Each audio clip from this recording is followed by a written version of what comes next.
Hello students, good morning to everybody. Today I am going to teach you history class 8 chapter number 3 and headline of chapter 3 is the Peasants and the Raj.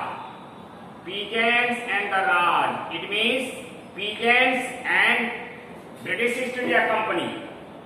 अब lecture number 2 है, ये last lecture है इस chapter का।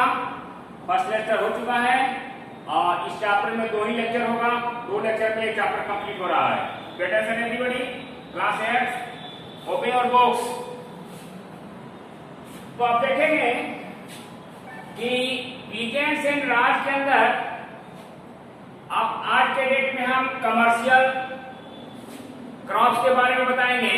Commercialisation of agriculture and cultivation.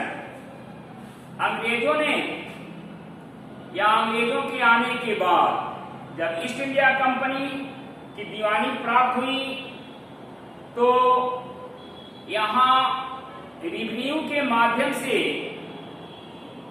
वो अपना tax लेना शुरू किया और यहाँ कमर्शियल एग्रीकल्चर शुरू किया ताकि उसको अधिक से अधिक कैश मिल सके कमर्शियल क्रॉप मार्केट में सेल करके। इसके लिए क्या किया कि कमर्शियलाइजेशन ऑफ एग्रीकल्चर शुरू किया इंडिया के अंदर।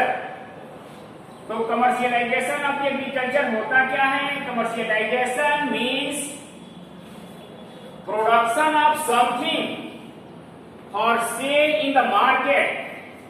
In other words, that the peasants grow more than he and his family can consume and he sells in the rest crops of in the market. Commercialization agriculture का मतलब होता है कि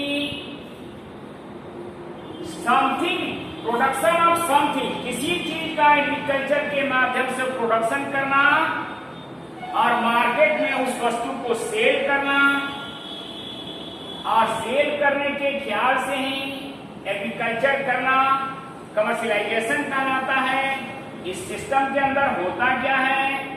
जो किसान होते हैं, पीजेंट्स होते हैं, नहीं वे कोई भी चीज, समथिंग, कुछ भी खेतों में अपने घर की खपत के लिए और अपने घर की कंज्यूम करने से अधिक प्रोडक्शन करते हैं, आवश्यकता से अधिक प्रोडक्शन करते हैं, आवश्यकता भर अपने घर रख लेते हैं और रेस्ट जो प्रोडक्शन होता है मार्केट में सेल करके उसको कैश कर लेते हैं, कैश बना लेते हैं। तो that system is called commercial agriculture system. तो अंग्रेजों ने यहाँ कमर्शियल एग्रीकल्चर सिस्टम स्टार्ट किया। सोचा कि यहाँ कमर्शियल सिस्टम करने से काफी हम पैसा कमा सकते हैं और ऐसा किया भी। कमर्शियल सिस्टम के अंदर कॉटन एग्रीकल्चर, जूट का एग्रीकल्चर एंड शुगर केन का एग्रीकल्चर और प्लांटेशन शुरू किया। Rubber plantation, coffee plantation, tea plantation शुरू किया। इंडिगो की खेती भी शुरू किया और खास करके इंडिगो और अफीम की खेती भी शुरू हो गई, जिससे मार्केट में सेल करके ईस्ट इंडिया कंपनी को काफी पैसा आने लगा। इसमें हुआ क्या? किसानों का काफी शोषण हुआ। नहीं, commercialisation of agriculture and India की धरती पर कमर्शियल क्रॉप्स लगाने से यहाँ के किसानों का ही शोषण हुआ, क्योंकि किसानों को उचित उसका पैसा नहीं मिल रहा था और किसानों को बाउंड कर दिया गया था कि कंपनी के हाथ ही इन सारी वस्तुओं को बेचना है, जबकि कंपनी उचित दाम नहीं दे रही थी। तो इसका कारण देखेंगे। सेकंड है द बंगाल फेमिन ऑफ 1770 ईस्वी में। नहीं, कमर्शियलाइजेशन ऑफ एग्रीकल्चर के कारण, due to commercialization of agriculture, नहीं, Bengal famine also occurred in 1770। 1770 ईस्वी में नहीं, वाणिज्य कृषि के कारण बंगाल पर बुरा प्रभाव पड़ा और कमर्शियल एग्रीकल्चर हुआ, जिसके कारण फूड क्रॉप्स का अभाव हो गया और 1770 ईस्वी में बंगाल में महाअकाल पड़ा, भयंकर अकाल पड़ा, जिसमें लाखों लोग नहीं भूखे मर गए, भोजन के अभाव में मर गए। तीसरा है कैश स्टडी इंडिगो रिवोल्ट।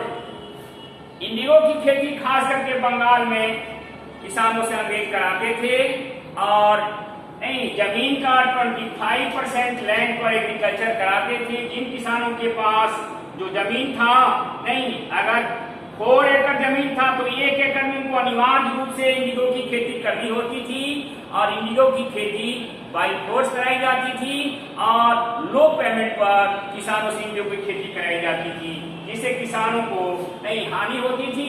और अंत में देखेंगे कि इंडिगो की खेती के लिए शुरू में नीच सिस्टम चला। नीच सिस्टम यानी प्लांटर जो थे अपने स्तर पर खेती किए, लेकिन एक समय आया कि लेबर के अभाव में खेती बंद हो गई, नीच सिस्टम स्टॉप हो गई। तो दूसरा सिस्टम आया नहीं रैयत सिस्टम। और रैयत सिस्टम में क्या हुआ, किसानों से खेती नहीं कराएंगे। प्लांटर जो थे किसानों पर डिपेंड करते थे और किसानों को लोन देकर इंडिगो की खेती कराते थे और फिक्स कर देते थे कि यह जो इंडिगो की खेती है कंपनी के हाथे ही बेचना होगा और जो कंपनी दाम देगी उसी रेट में आपको देना होगा। तो कंपनी क्या करती थी, लो प्राइस पर इंडिगो खरीदती थी। तैयार इंडिगो खरीदने से इससे किसानों को घाटा होता था। लास्ट में हुआ क्या, किसान लोग रिवोल्ट कर दिए, इंडिगो की एग्रीकल्चर के अगेंस्ट में रिवोल्ट हो गया। यह रिवोल्ट 1860 में हुआ। In September 1860 the peasants refused to grow the indigo। 1860 ईस्वी में बंगाल के किसानों ने इंडिगो की खेती करने से इनकार कर गए and he started revolt against the company के अगेंस्ट में रिवोल्ट शुरू कर दिया। Revolt started from a small village in the Bengal, Govindapur in Nadia district under the leadership of the Digambar and Vishwambar Vishwas दोनों x planter थे और इनके नेतृत्व में, उनके लीडरशिप में नहीं इंडिगो नहीं रिवोल्ट स्टार्ट हो गया। इंडिगो रिवोल्ट स्टार्ट हो गया and they give up indigo cultivation. इन लोगों ने इंडिगो की खेती करना त्याग दिया। देखा देखी बहुत सारे जो इनके नजदीक के जो किसान थे वे लोग इंडिगो की खेती गिव अप कर दिया, त्याग दिया, छोड़ दिया। और so many peasants came together to participate in the indigo revolt. Bengal के बहुत सारे किसान एक साथ हो गए इंडिगो रिवोल्ट को सक्सेस करने के लिए। अंत में इंडिगो रिवोल्ट सक्सेस भी हुआ।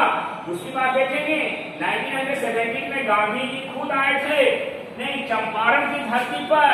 जो अंग्रेज लोग चंपारण की किसानों से इंडिगो की खेती कराकर उनका शोषण करते थे, गांधी जी खुद 1917 में 1917 में चंपारण की धरती पर आकर और काफी हेल्प किया इंडिगो फार्मर्स को।